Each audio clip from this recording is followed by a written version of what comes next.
Welcome back, anatomy students. Today we are reviewing the cardiovascular system. I want to give a shout out to two of my students, Ariel and Logan, who have requested that I make the video. So here we go. So first, some general information, the position of the heart. The heart is found in the center of your chest with the apex, which is the point of the heart, pointing to your left hip, and the base, the flattened portion, is actually the top of the heart. The base of the heart is pointing towards your right shoulder.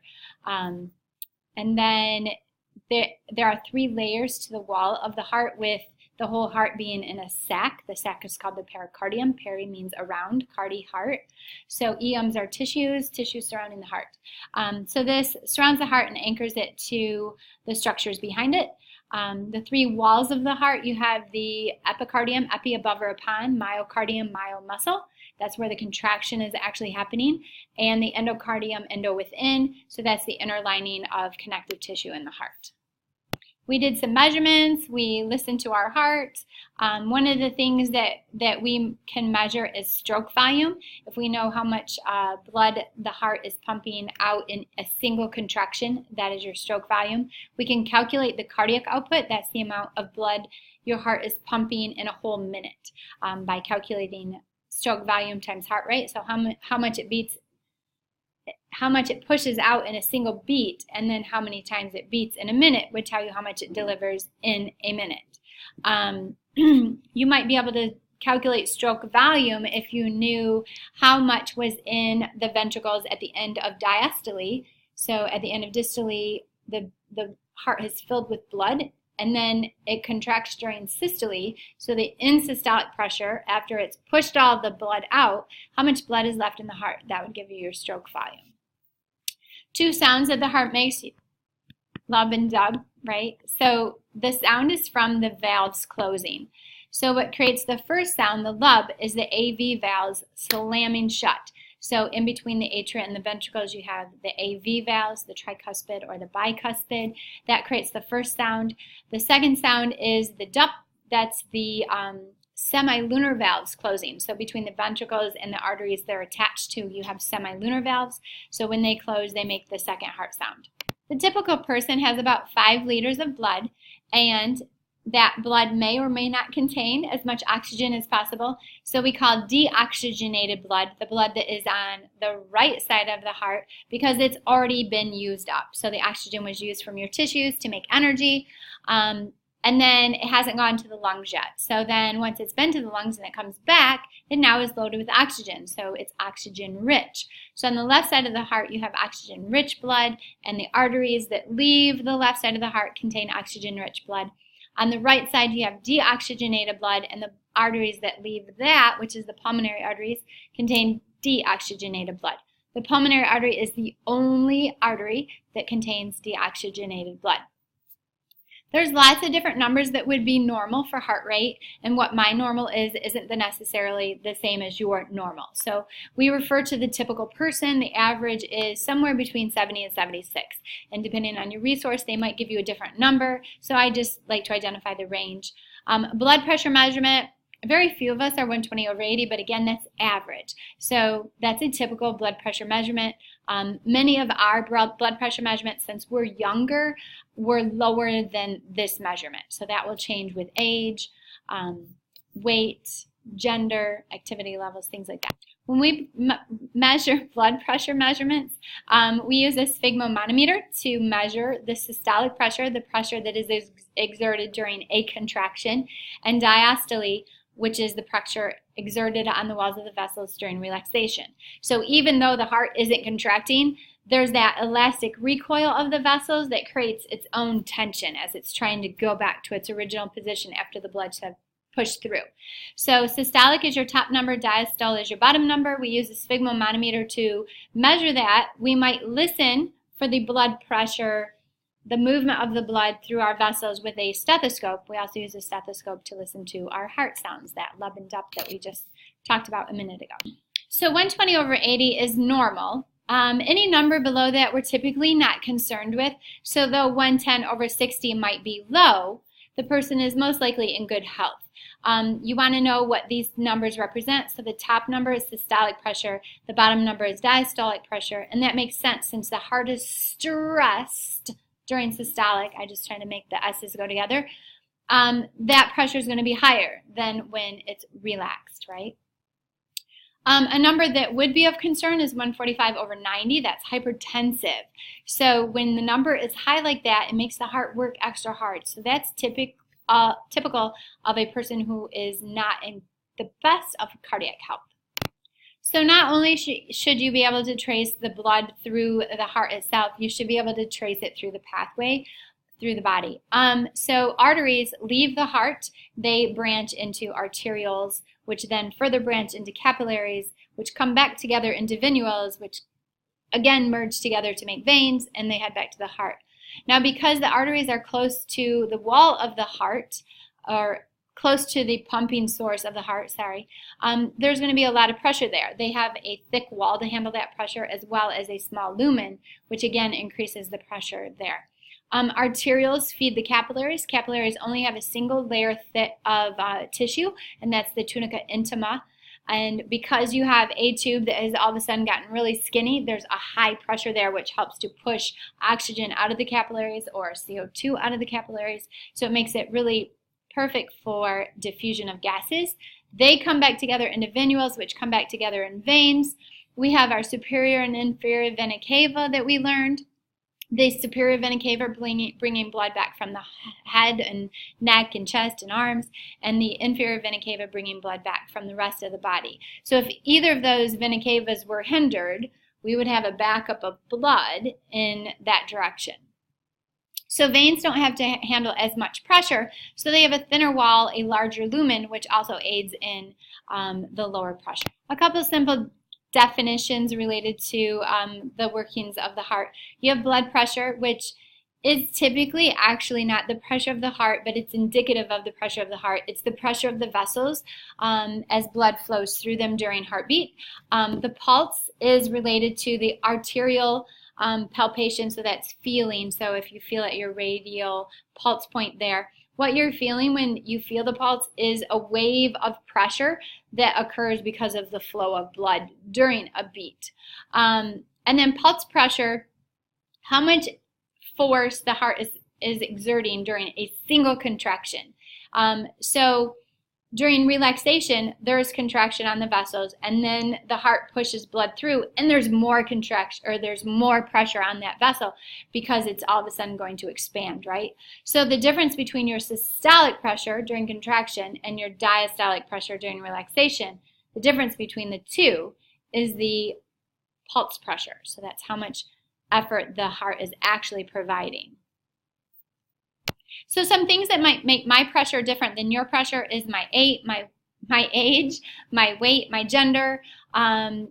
Differences that might affect my personal blood pressure during the day is the time of day, morning versus night, if I'm exercising, if I'm emotional, if my class is got me crazy, my autonomic nervous system, so sympathetic, right? Fight or flight. I'm excited, I'm scared, I'm about to run a race.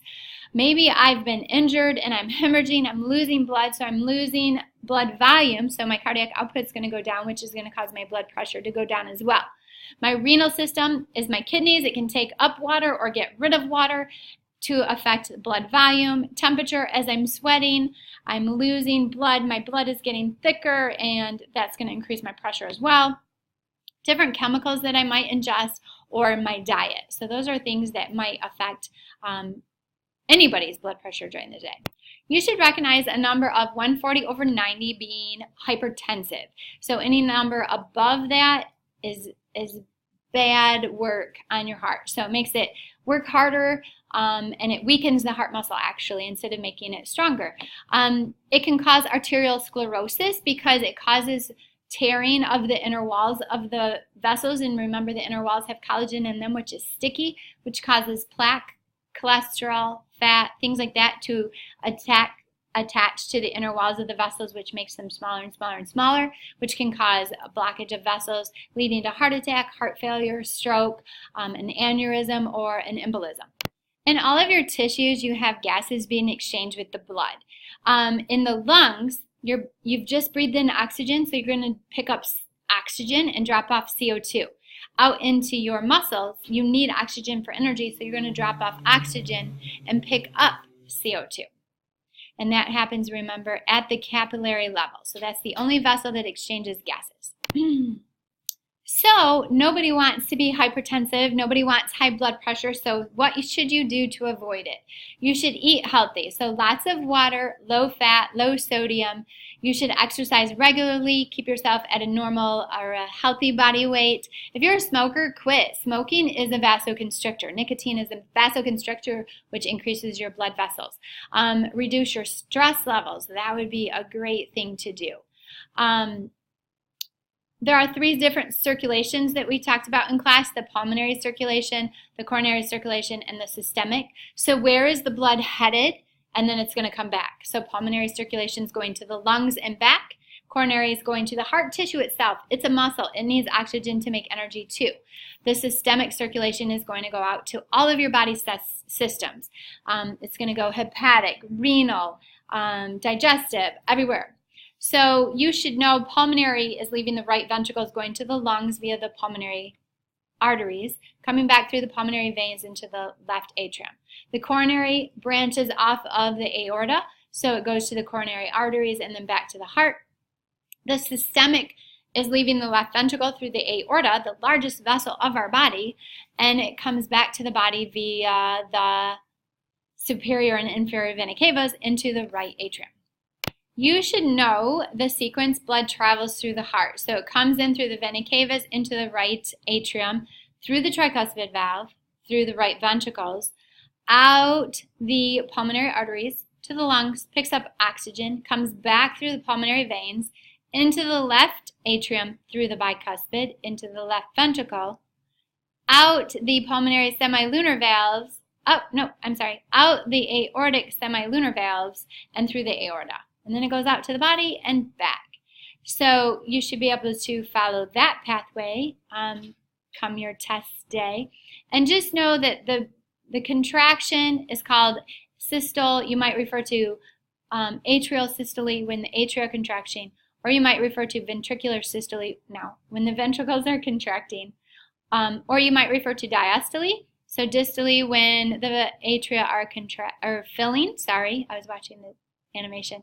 And ventricular dystole now when the ventricles are filling. All valves serve the purpose of preventing backflow of blood. You have the AV valves in between atria and ventricle, AV, tricuspid on the right, bicuspid on the left. Another name for the bicuspid is the mitral valve. So the AV valves keep blood from going up back into the atria after they've left the ventricles. The semilunar valves are named according to the artery they're guarding. So pulmonary semilunar is guarding the pulmonary artery, aortic guarding the aorta. So these are between the ventricles and the arteries. So they prevent blood from moving back. The heart's rhythm is set by the pacemaker, which is the sinoatrial node here in the back wall of the right atrium. You can see the signal is sent to both atria causing contraction, and then the AV node, which is in between the atrium and ventricle, which sends the signal into the septum. So in the septum, you have the bundle of His, the bundle branches, and the Purkinje fibers. And then the Purkinje fibers will depolarize, causing a contraction of the ventricles. Similar to blood pressure, some things that will increase your heart rate. Your sympathetic nervous system is going to increase your heart rate. That's when you're excited or scared or emotional. Temperature is going to increase your heart rate. Fitness. So if you're more fit than somebody else, yours will be lower than someone else's. In your lifetime, if you become more fit, yours will decrease. So that's not one that's going to affect the single day. Exercise, however, will affect your single day, and you will be higher heart rate when you are exercising. So not only do we have 3 different basic types of vessels, we also have 3 walls to the tunic, or to the vessel wall, just like you have 3 walls to the heart. So tunics are layers, the tunica intima and innermost. Media in the middle, really it's the muscle layer. So this is the layer that's doing the contracting. This is the one that's doing the work for the heart. And external, right? So that's outermost. Usually outer layers serve as protection. Not only do these affect your heart rate, they affect your blood pressure. This is very similar to another question we did, but these are just referring to how they affect the constriction or the dilation of the vessel. So the sympathetic nervous system is typically a vasoconstrictor, so smaller tube, higher pressure. Renal controls, if we're adding water. The Renin Cascade actually releases angiotensin. Angiotensin is a vasoconstrictor. So anytime you constrict, like smoking, you make the pressure higher. Same thing with caffeine and many of the medications. And last but not least, it's the Renin Cascade. I love the Renin Cascade because I love biochemistry, and this is a chance to get to talk about some of the movement of ions and hormones. So this is like a good connection to the endocrine system. But when your blood volume is low or your blood pressure is low, we're going to regulate that through the Renin Cascade. Renin is released that converts angiotensinogen into angiotensin. So angiotensin 2. Hopefully you see the word angio, which is vessel, and tensin, which is pressure. So this is going to aid in increasing pressure because it's a vasoconstrictor. So when you make the vessel smaller, the pressure goes up. At the same time, it's going to cause the release for aldosterone. Aldosterone is an antidiuretic because it causes the kidneys to take more sodium out of the filtrate that will one day be urine. And add that to your blood, and then water follows salt. So if sodium is moving into the blood, so is water. And I'm increasing my volume, which increases cardiac output, which increases blood pressure overall. Sorry. Okay, that was kind of a quick, sporadic tour through the circulatory system, a review, hopefully that prepares you for whatever tests you have coming up. So thanks for watching.